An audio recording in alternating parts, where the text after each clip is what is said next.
Welcome to Classic Storytime Hub. Tonight, we bring you a reimagined tale of cosmic dread, the music of Erich Zann by H.P. Lovecraft. This version has been carefully rewritten to deliver suspense and atmosphere in a fresh way, crafted especially for you. I searched the city's maps with obsessive care, yet the Rue d'Orsay has vanished from them all. Not only the modern charts, where names often change, but even the oldest records I could find. None bore a trace of that street. I walked every quarter that might have concealed it, but the truth remains humiliating. I cannot rediscover the house, the street, or even the district where, in the final months of my impoverished student life, I first heard the haunting music of Erich Zann.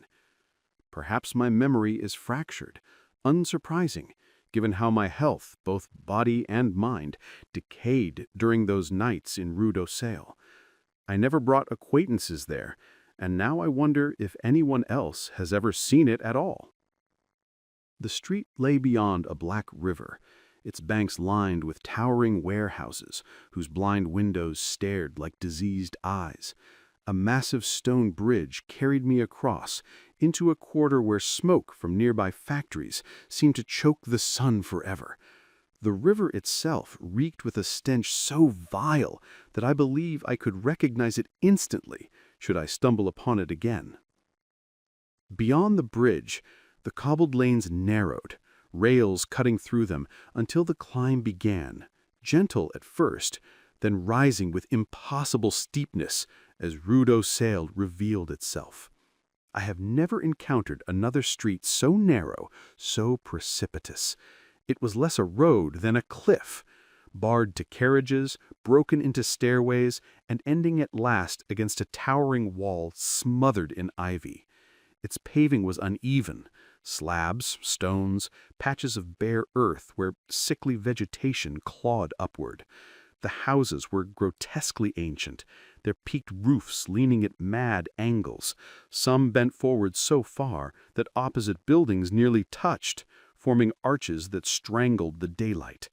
In places, wooden bridges spanned overhead, from house to house, as though the street itself were a cage. The people of that street left a strange impression on me. At first I thought it was their silence, their reluctance to speak.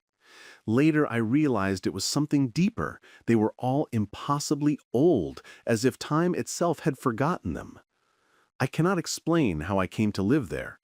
My life had been a series of shabby lodgings, each lost to eviction and poverty, until I stumbled upon a crumbling house in Rue d'Orsay, run by the crippled Blondeau.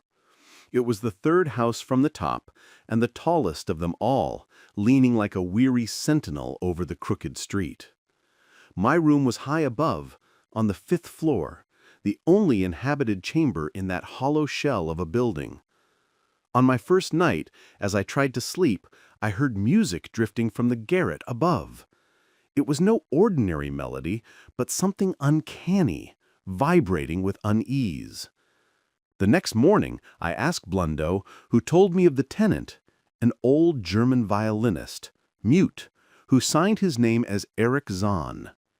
He played in a cheap theater orchestra, but chose this isolated attic because its single gable window looked beyond the wall at the hidden panorama outside. From that night onward, Zann's music haunted me. Though it robbed me of sleep, I could not resist listening. His harmonies were unlike anything I had ever heard, alien, unearthly, yet strangely compelling. I began to believe he was no mere musician, but a genius composing from some secret source. After a week of restless nights, I resolved to meet him. One evening, as he returned from the theater, I stopped him in the hallway. He was small, bent, dressed in worn clothes, with pale blue eyes and a grotesque, satyr-like face. At my words he recoiled, anger and fear flashing across his features, yet my persistence softened him, and at last he gestured for me to follow. We climbed the narrow attic stairs, each step groaning beneath us. His room lay on the west side, pressed against the high wall at the street's end. It was vast, but the emptiness made it feel even larger, bare, neglected, a hollow stage for the strange music that filled it each night. The room was stripped of comfort. A narrow iron bed, a stained washstand, a crooked table, a towering bookcase, an old music rack, and 3 weary chairs. That was all. Loose sheets of music lay scattered across the floor like fallen leaves, while dust and cobwebs clung to the bare wooden walls, making the place feel less like a home than a forgotten tomb. It was clear that Erich Zann's true world existed elsewhere, some strange cosmos of imagination, far beyond this decaying garret. Without a word, the mute musician gestured for me to sit. He bolted the door, lit another candle, and drew his violin from its tattered case. Settling into the least broken chair, he began to play. Not from the rack, nor from the scattered pages, but from memory alone. For more than an hour, I sat entranced. The music was unlike anything I had ever known. Intricate fugues, passages that rose and fell with hypnotic beauty. Yet I noticed something peculiar. None of the eerie, unsettling notes I had overheard from below on other nights appeared in this performance. Those strange tones had haunted me, and I had often tried to hum or whistle them to myself. So when Zann finally lowered his bow, I asked if he might play them. At my request, his satyr-like face shifted, its bored calm replaced by a sudden mix of anger and fear, the same expression I had seen when I first approached him. I tried lightly to persuade him, even whistling a fragment of the uncanny strains I remembered, but the effect was immediate and terrifying. His features twisted into something beyond description, and his long, cold hand shot out to silence me, pressing against my mouth. As he did so, his eyes darted toward the single curtained window, the only opening that overlooked the wall at the street's summit. The glance was sharp, fearful, absurd even, for the garret stood high above the roofs, unreachable by any intruder.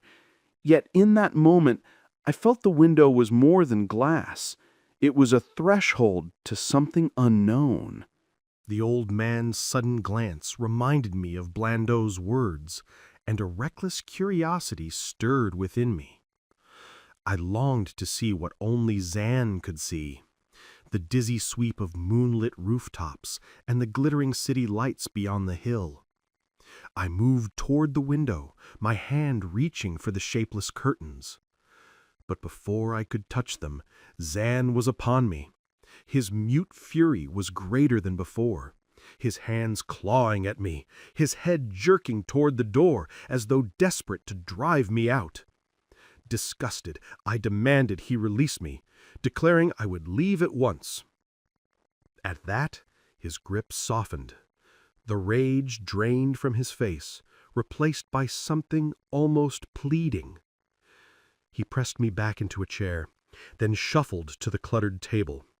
With trembling hands, he scrawled a message in broken French, the pencil scratching like a nervous heartbeat. The note was an appeal, an apology. He confessed to loneliness, to strange fears and nervous afflictions, bound to his music and other things he dare not name. He admitted he had enjoyed my listening, begged me to forgive his eccentricities, but insisted that he could never share his darker harmonies with another, nor endure hearing them imitated. He asked that I move to a lower room, where his nocturnal playing would not reach me, promising to pay the difference in rent himself. As I deciphered the clumsy words, my irritation faded.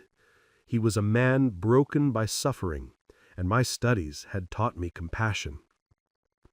Then, from the window, came a faint rattle. the shutter stirred by the night wind. I started violently, and so did Zann, as though the sound carried some hidden menace. When I finished reading, I clasped his hand in uneasy friendship and departed. The next day, Blandeau gave me a new room on the 3rd floor, wedged between an aged moneylender and a respectable upholsterer. The 4th floor stood empty, silent above me. It soon became clear that Zann's desire for my company was far less than he had first pretended. He never invited me to visit, and when I did appear, he seemed restless, his playing dull and half-hearted. Always at night, never in the day, for then he slept and admitted no one. My affection for him did not grow, yet the attic and its strange music held me in a peculiar fascination. I felt an almost obsessive urge to look through that window, to see beyond the wall and down the hidden slope where the city's rooftops and spires must glitter in the moonlight. Once, during theater hours when Zann was away, I tried the garret door, but it was locked. What I did manage was to overhear his nocturnal performances. At first I crept to my old 5th-floor landing, then grew bold enough to climb the final staircase and linger in the narrow hall outside his bolted door. There, through the wood and the covered keyhole, I heard sounds that filled me with a dread I could not name. They were not hideous, but they carried vibrations that seemed unearthly, not of this world.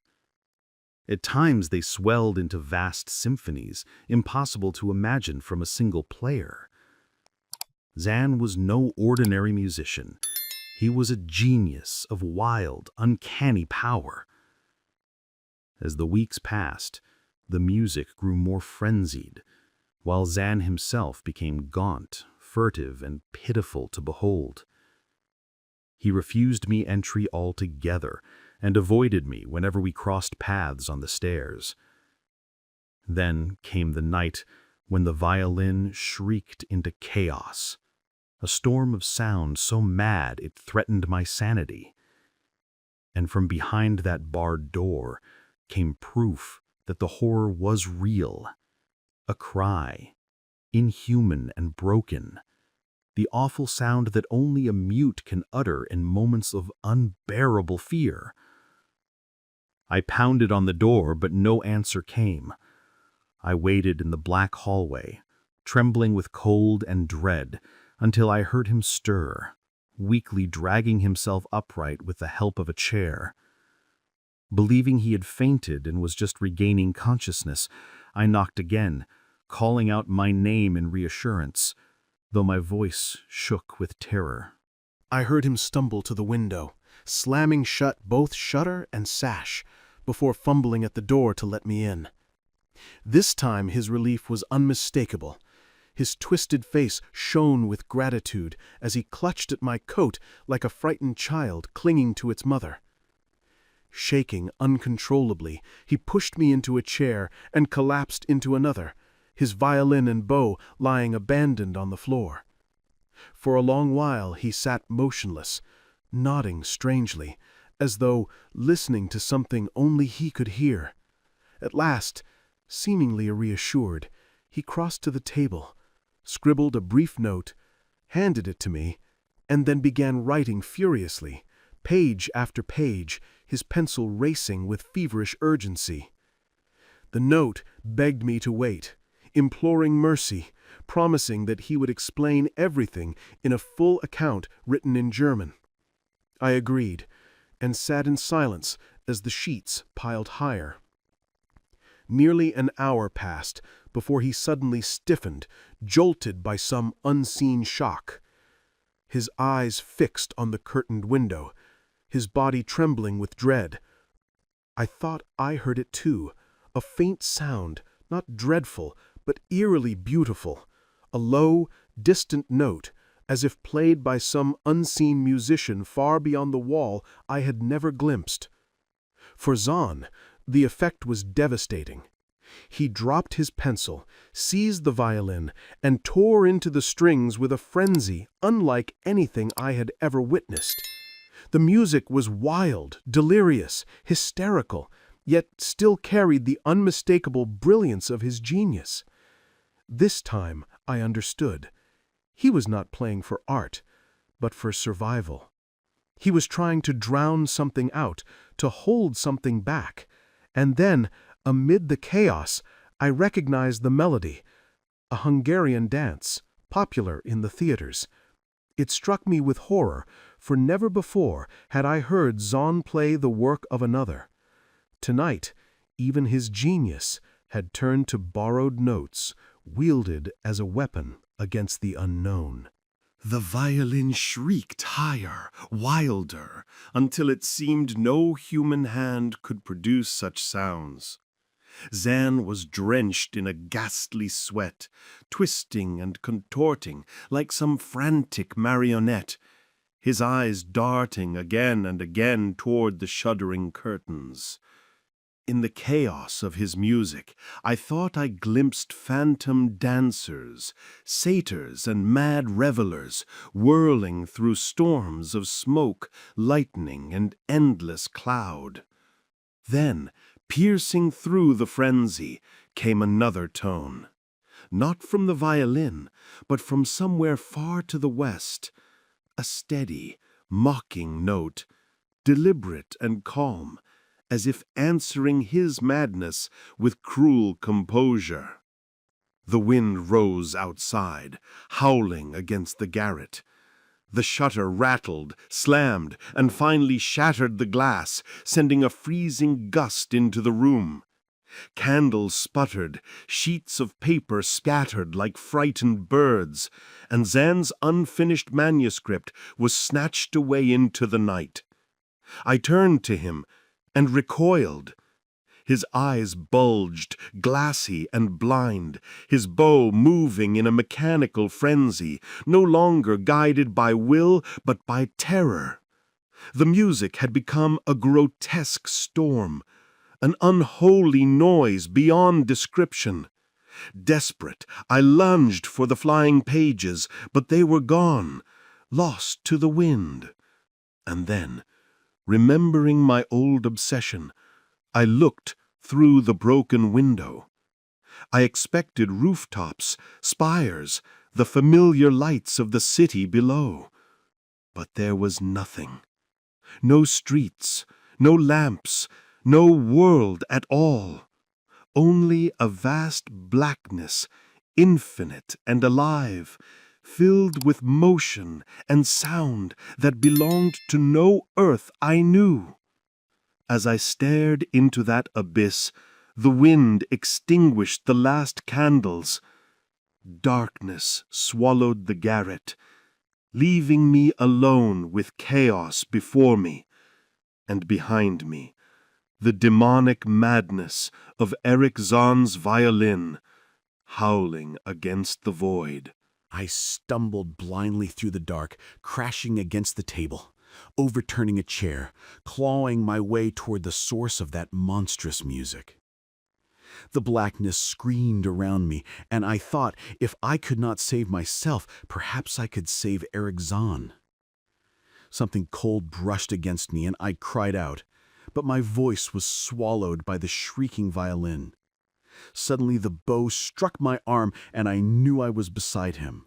I groped forward, found the back of his chair, and shook his shoulder, desperate to break his trance. He did not stir.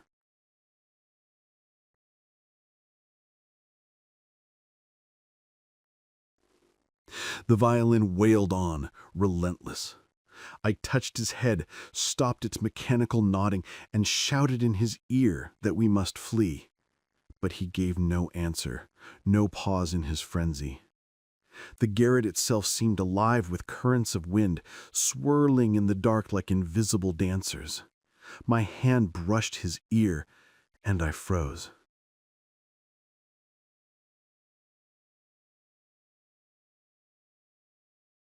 The face was rigid, ice cold, lifeless.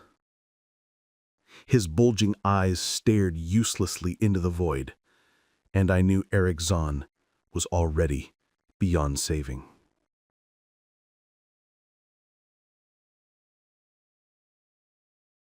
By some miracle, I found the door, tore back the bolt, and fled. I plunged down the endless stairs, leaping, stumbling, flying through the black house. Out into the crooked street of steps and leaning houses, down cobbles and stairways, across the stinking river canyon, and over the massive bridge into the broader boulevards of the city. I remembered the moon was shining. The wind was gone. The lights of the city twinkled peacefully as if nothing had happened.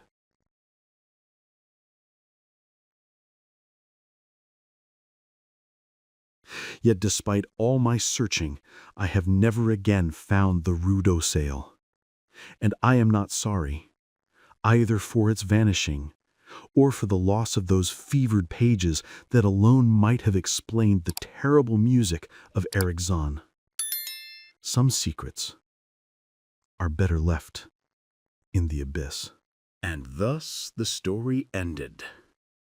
If you liked this journey into the worlds of classic literature, do not forget to support us by subscribing so we can tell you more. And hey, if there's a classic tale you'd love to hear told in this suspenseful style, drop its name in the comments below. Your suggestion might be our next chilling adventure.